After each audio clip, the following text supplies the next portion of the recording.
Okay, so this is Junior Roberts coming to you again with another tutorial video in physics. In this video, we're going to be looking at what is a velocity time graph. So stay tuned. Okay, so before we begin the lesson, let us just get a quick overview of some of the major learning objectives that we wish to attain over the duration of this video. Okay, so the first thing that we want to be able to do at the end of this is to be able to define what is a velocity time graph, right? And also be able to draw a velocity time graph, and also to define what can be obtained from a velocity time graph. So let's go right into it. Okay, so the first thing we're going to ask ourselves is, what is a velocity time graph? So a velocity time graph, as the name suggests, is merely a graph which shows an object's velocity on the y-axis against time on the x-axis, right? So basically a velocity time graph shows the velocity of an object over a period of time, right? So for example, here we have an example of a velocity time graph, and as you can see on our y-axis, which is the vertical axis, we have velocity here on our y-axis, which is the vertical axis, and time is on the horizontal or the x-axis, right? So we're just basically plotting the velocity of the object over time, right? So that's basically what a velocity time graph is. So a velocity time graph allows us to graphically represent the motion of an object over time.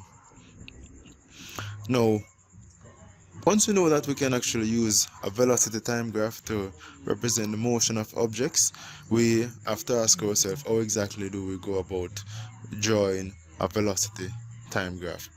Right? So to draw a velocity time graph, we're going to first start with our axes, right? So we can draw our x-axis, right, or y-axis. Then we can put in a scale, right? So we're going to put scales on each axis, right? First of all, we're going to label the horizontal axis as for time,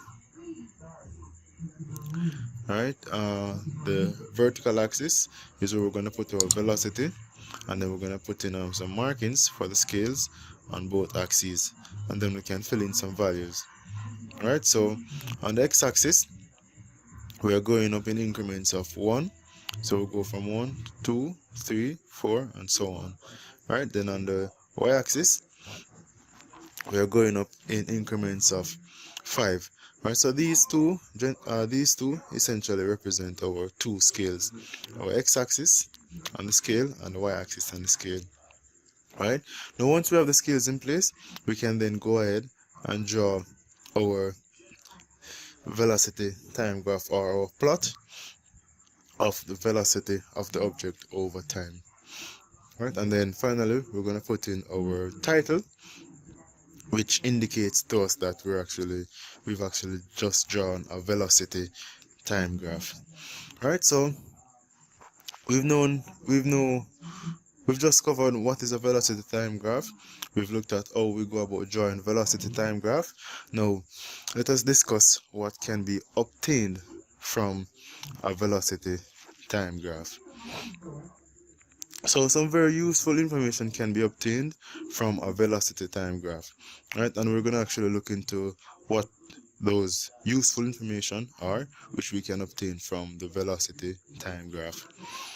So again, just for a reminder, a velocity time graph shows a plot of velocity on the y-axis against time on the x-axis.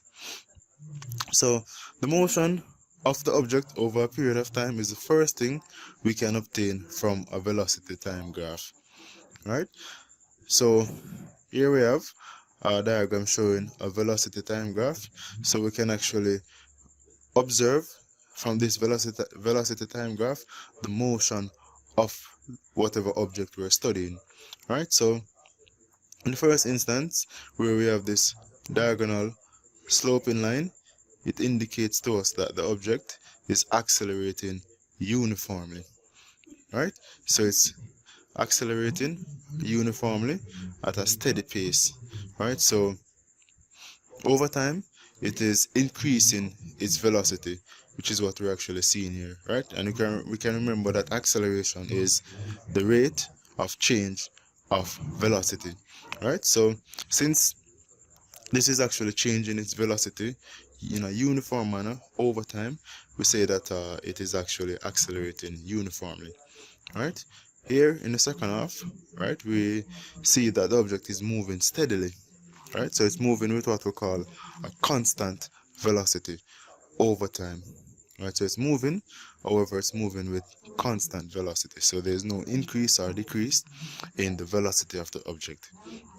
And then in the final third, we see that the object is decelerating in a uniform manner. So whenever we see a sloping line, a diagonal sloping line on a velocity time graph, it can indicate an object accelerating or decelerating. If it's pointed positive, as we're seeing right here, it is slope positive in an upward direction, it means that the object is accelerating. However, if it's negative, like this here, means that the object is decelerating. Now, we can also obtain the velocity of the object at an instant in time. So what we mean by that is, let us say we have our velocity time graph here, right? And we want to know the velocity at a particular instant in time. Let us say, for instance, we want to know the velocity at 2 seconds, right? So what we can do is we can actually extrapolate by drawing a dotted line up and touch our graph, and then what we can do from there is go over to our y-axis, which would give us the velocity at that instant. So we connect up from 2 up to the graph and then go across, right? And then we can determine the velocity at that instant in time, right? Also, similarly, if we want to know the velocity after 5 seconds, we can do the same thing, and we see that the velocity is 25 meters per second after 5 seconds, right? And conversely, just as how we can determine the velocity at a particular time, we can also determine the time it takes to reach a certain velocity. So for instance, if we want to know the time taken to reach 25 meters per second, we can start from here, go here, touch the graph, and then go down, and then that will give us our time that it takes for the object to reach 25 meters per second.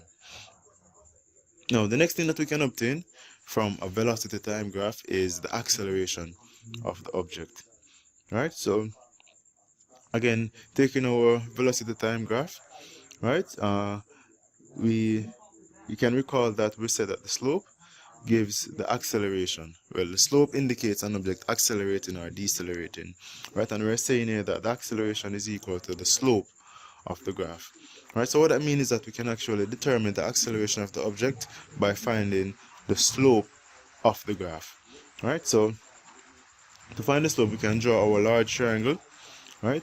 We can read off our y2 and y1 values, our x2 and x1 values, and then we can use the equation which says that the slope is equal to y2 minus y1 over x2 minus x1.